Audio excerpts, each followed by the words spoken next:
Hello guys, welcome to Throne Academy. நம்ம இன்றைக்கி இந்த வீடியோ பதிவில் டிசம்பர் 27க்கான நடப்பு நிகழ்வுகள் தான் பார்க்க போகிறோம். ஸோ இன்றைக்கி எக்கச்சக்கமான நியூஸ் இருக்குங்க. ஃபஸ்ட் நியூஸே பாருங்கள், மறைந்தார் மன்மோகன் சிங். நம்மளுடைய 14வது பிரதமருமான நம்மளுடைய புதிய பொருளாதார கொள்கை கொண்டு வரப்பட்ட போது நிதி அமைச்சராக இருந்தவர் யாருன்னு பார்த்தீங்கன்னா மன்மோகன் சிங் தான். இவர் இருக்கும்போது தான் நிறைய எக்கச்சக்கமான விஷயங்கள் நடந்திருக்குன்றதும் சம்பவம் சொல்லலாங்க.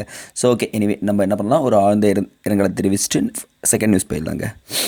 பிரம்மபுத்திரா குறுக்கே உலகின் மிகப்பெரிய அணை கட்டப்படுகிறது அப்படின்னு சொல்லியிருக்காங்க. ஸோ அப்போ பிரம்மபுத்திரா நதின்றது உங்களுக்கு நல்லாவே தெரியும். ஸோ இந்த ஒரு படத்தை மட்டும் பாருங்கள், ஜாகிரஃபி முடிச்சிடலாம்.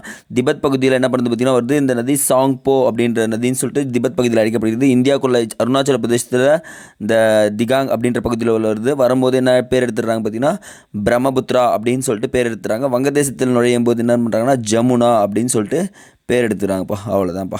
ஸோ இதை மட்டும் நீங்கள் தெரிஞ்சுக்க ஜாகிரஃபி ரிலேட்டடாக, மற்றபடி வேறு எதுவும் தேவையில்லைங்க. ஸோ அப்போ ஜாகிரஃபி ரிலேட்டட் கரண்ட் அஃபேர்ஸ், உலகிலே மிகப்பெரிய அணை எந்த ஆற்றின் குறுக்கே கட்டப்பட்டுள்ளோடனா பிரம்மபுத்திரா நதி அப்படின்னு தெரிஞ்சுங்க போதும். ஸோ இன்றைக்கான குரல் பார்த்துலாமா. எதிராத காக்கும் அறிவினார்க்கு இல்லை, அதிர வருவதோர் நோய் அப்படின்றாங்க. அப்படின்னா வரப்போவதை முன்னே அறிந்து காத்து கொள்ள வல்ல அறிவுடையாருக்கு அவர் எவ்வளோ பெரிய நடுங்கும்படி பிரச்சனை வந்தாலும் அதை பற்றி துன்பப்படவும் மாட்டார். துன்பம் வந்தாலும் அதை தைரியமாக ஃபேஸ் பண்ணிவிடுவாருன்றாங்க. அதுதான் இங்கே திருவள்ளுவர் கொடுத்துருக்காங்க. அப்போ ஒருத்தங்கிட்ட அறிவு எவ்வளோ பெருசாக அகண்ட இருக்கோ அது என்ன பண்ணலாம், பயன்படுத்தி வரக்கூடிய அனைத்து துன்பங்களையும் அடித்து நூற்கலான்னு இருக்காங்கப்பா. ஸோ இதுதாங்க நான் சொன்னது எக்கச்சக்கமான கரெக்டாக பேசல ஃபஸ்ட் இடத்துல நிற்கிறேங்க. ஸோ இதே மாதிரி 3 கரெக்டாக பேஸ் இருக்குது. ஓகே, பார்த்துலாம். ஃபஸ்ட் ஒன்று பாருங்கள், அறிவுத்திறனை அதிகரிக்கலாமே அப்படின்ட்டு கொடுத்துருக்காங்க. ஸோ நமக்கு அப்படியே எழுதினே வாங்க பார்க்கலாம். அனைவருக்கும் கல்வி என்ற உலக அறிக்கையை 2006 ஐநா அறிவித்தது. அப்போ ஐநா சபை 2006 தான் அனைவருக்கும் கல்வின்னு கொடுத்துருவாங்க. அப்போ எழுத்தறிவின்மை உலக அளவில் 25 கோடி சிறுவர்கள் பாருங்க. இன்மையால் உலக அளவில் 25 கோடி சிறுவர்கள் குழந்தை தொழிலாளர்களாக உள்ளனர். அப்போ 25 கோடி பேர் என்ன பண்ணாங்க, சைல்டு லேபர்ஸாக இருக்கான்னு சொல்கிறாங்க. Second data. தேர்ட் டேட்டா எழுதுங்க. எழுத்தறிவில் இந்தியா உலகில் 124வது நாடுப்பா. பரவாயில்லைங்க, 124 அப்படின்னு நினைக்கிறதுக்குள்ளேயே இலங்கை 92% முடிச்சிருக்காங்க. அப்படின்னா 92% ஃபுல்லாகவே அவங்க முடிச்சு 83வது இடத்துல இருக்காங்க. அப்போ சின்ன நாடாக இருக்க வச்சு தான் அவங்க என்ன பண்ணுறாங்க, டக்குன்னு முடிச்சாங்க. பட் எனிவே நம்மளும் என்ன பண்ணிகிட்டு இருக்கோம், லிட்ரஸி ரேட்டை இன்க்ரீஸ் பண்ணிட்டே இருக்கோம். ஸோ அடுத்து பாருங்கள், உலகிலே எழுத்தறிவில் முதலிடத்தில் உள்ள நாடு அப்படின்னு கேட்டாங்கன்னா நம்ம கண்ணை மூட்டின்னு போட வேண்டியது வடகொரியாங்க. ஸோ இந்த டேட்டாஸ்லாம் இப்போ தான் வந்திருக்குங்க. வடகொரியா ஃபஸ்ட்டு பிளேஸ் இருக்காங்க. 2வது இடத்துல யார் இருக்காங்கன்னா லாட்வியா தான். இந்த கொடுத்துருக்காங்க பாருங்கள், லாட்வியா அப்படின்ற ஒரு நாடு. ஸோ 3வது இடத்துல கியூபா இருக்காங்க. 3வது இடத்துல யார் இருக்காங்க, கியூபா. நோட் பண்ணுங்கள். ஸோ இப்போது ஃபஸ்ட்டு வடகொரியா, அடுத்தது வந்து பார்த்திங்கன்னா லாட்வியா, 3வது கியூபா. ஸோ இந்த 3 நாடுகள் எழுத்தறிவில் முதல் 3 இடங்களை பிடிச்சிருக்கான்னு சொல்லியிருக்காங்க. ஸோ மக்கள் தொகையில் 18% விழுக்காட்டினர் மட்டுமே எழுத்தறிவு பெற்றுள்ளனர் அப்படின்னு சொல்கிறாங்க. எப்போது இந்தியா விடுதலை அடைந்த பிறகு. ஆனால் 2011வது கணக்கெடுப்பின்படி இந்தியாவில் 74% என்ன பண்ணியிருக்காங்க, மக்கள் தொகையில் எழுத்தறிவு பெற்றாங்க. அப்போ பாருங்கள், 18%லேருந்து 2011 எவ்வளோ வந்துச்சு, 74% வந்திருக்குன்னு சொல்கிறாங்க. ஸோ எழுத்தறிவின் மேலே யார் ஃபஸ்ட்டு யார் செகண்ட்ன்றதை இன்றைக்கே போய் ஜாகிரஃபியில் படிங்க. மெயின்ஸ்க்கு இந்த பாயிண்ட்ஸ் அனைத்துமே பயன்படும்.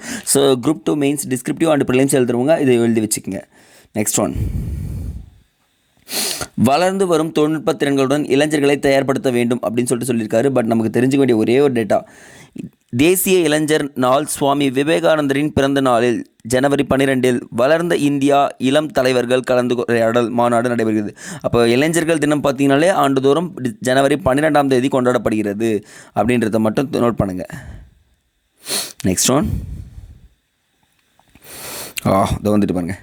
ஸோ 2024 மக்களவைத் தேர்தல் தரவுகள் வெளியீடு அப்படின்னு சொல்லிட்டு கொடுத்துருக்காங்க. ஸோ இது ரொம்ப இம்பார்ட்டன்ட், மிஸ் பண்ணுறாதீங்க. ஏன்னா இப்போ மெயின்ஸ் எழுத போகிறவங்களுக்கும் சரி, ப்ரிலிம்ஸ் வரவங்களுக்கும் இம்பார்ட்டன்ட் கேட்பாங்க. ஏன்னா ஆண்களை விட பெண்கள் தான் அதிகமாக வாக்களித்துள்ளனர் அப்படின்னு சொல்கிறாங்க. ஸோ அப்போ 2019 எத்தனை சதவீதம் வாக்குகள் பதிவாயிருக்குன்னா 61.4 கோடி பேர் வாக்களித்துள்ளனர் அப்படின்னு சொல்கிறாங்க. எத்தனை, 61.4 கோடி பேர் வாக்களித்துள்ளனர். அஸ்ஸாமில் அதிகம் குறையும் பார்த்தீங்கன்னா அஸ்ஸாமில் துப்ரி மக்களவை தொகுதி நாட்டிலே அதிகபட்சமாக கிட்டத்தட்ட 92.3% வாக்குகளும், ஜம்மு காஷ்மீர் மாநிலத்தில் ஸ்ரீநகரில் மிக குறைந்தபட்சமாக 38.7% வாக்குகளும் பதிவு. அப்போ பாருங்கள், அதிகமாக வாக்கு பதிவானது மாநிலம் கேட்டிங்கன்னா அஸ்ஸாம், யூனியன் டெரிட்டரி குறைவானது பார்த்திங்கன்னா ஜம்மு காஷ்மீர் அப்படின்னு எடுத்துக்கலாமா. ஸோ இது ரெண்டுமே எக்ஸாமில் கோட் பண்ணுறதுக்கும் கேட்குறதுக்கும் வாய்ப்பு இருக்கா. அடுத்தது தேசிய கட்சிகளுக்கு 63% வாக்குகள் போயிருக்குன்னு சொல்கிறாங்க. ஸோ அப்போ என்னென்னா தேசிய கட்சிகள் இருக்காங்க பார்த்தீங்களா, அவங்களுக்கு மட்டுமே போயிருக்கு. அப்போ எத்தனை தேசிய கட்சிகள் இருந்திருக்குன்னு பார்த்தீங்கன்னா 6 தேசிய கட்சிகள் இருந்திருக்கு பாருங்கள். அங்கே நோட் பண்ணுங்கள். பாஜக, காங்கிரஸ், பகுஜன் சமாஜ், மார்க்சிஸ்ட் கம்யூனிஸ்ட், ஆம் ஆத்மி, தேசிய மக்கள் கட்சி, கிட்டத்தட்ட 6 கட்சிகள் அங்கீகரிக்கப்பட்டிருக்கு. ஸோ இவங்களுக்கு வந்து பார்த்திங்கன்னா எவ்வளோ போயிருக்கு, 63% வாக்குகள் பெற்றிருக்குன்னு சொல்லியிருக்காங்க. ஸோ இதுவும் மெயின்ஸில் கோட் பண்ணால் நல்லா இருக்குங்க. ஸோ ப்ரிலிம்ஸில் படித்து வச்சுக்கோங்க. நெக்ஸ்ட் ஒன், 17 பேருக்கு பிரதமரின் தேசிய குழந்தைகள் விருது அப்படின்னு சொல்கிறாங்க. ஸோ அப்போ என்னென்னா ஒரு ஸ்கீம் இருக்குங்க, ராஷ்ட்ரிய பால புரஸ்கார் விருது வந்து பார்த்திங்கன்னா குடியரசுத் தலைவர் கொடுப்பாங்க. யாருன்னு பார்த்தீங்கன்னா 17 வயசு சிறுவர்களுக்கு எல்லாருமே எதனா அந்த துறையில் சிறந்த வேலைங்கன்னா கொடுத்துருப்பாங்க. அப்போ என்ன இது எதுக்காக கொண்டு வந்தாங்கன்னா, சீக்கிய குரு கோவிந்த் சிங்கின் 4வது மகன் என்ன பண்ணுறான்னு பார்த்தீங்கன்னா ஷாஹிப் ஜாதேக்கல் அப்படின்னா வீரம் சொல்லுவாங்க, மகனின் பேர் அவர் என்ன பண்ணுறாருன்னா முகலாய மன்னர் கூட தைரியமாக போரிட்டு இறந்து போவார். அந்த வீரத்தை பறைசாற்றும் விதமாக வீர பாலகர் தினம் அப்படின்னு சொல்லுவாங்க. வீர பாலகர்னா குழந்தைகள். அப்போ பாலகர் தினம் டிசம்பர் 26ஆம் தேதி கொண்டாடப்படுகிறது. அப்போ தான் இதன் தேதியே தேசிய குழந்தைகள் விருதும் கொடுக்கப்படுதுன்னு சொல்கிறாங்க. இந்தியாவில் வீர பாலகர் தினம் டிசம்பர் 26. இதை மட்டும் நோட் பண்ணுங்கள். மீதி ஹிஸ்டாரிக்கல்லாம் வந்து பார்த்திங்கன்னா தெரிஞ்சுக்கினா போதுங்க. ஸோ இன்றைக்கி நியூஸில் ஐ திங்க் இதோட முடிஞ்சுதுங்க. ஸோ டெய்லியும் படிங்க. நம்ம டெலிகிராம் சேனலில் ஜாயின் பண்ணி குயிஸ் அட்டன் பண்ணுங்கள். படிச்சுட்டு டெஸ்ட் அட்டன் பண்ணும்போது தான் உங்களுக்கு அதில் சுவாரஸ்யம் இருக்கும். தேங்க்யூ.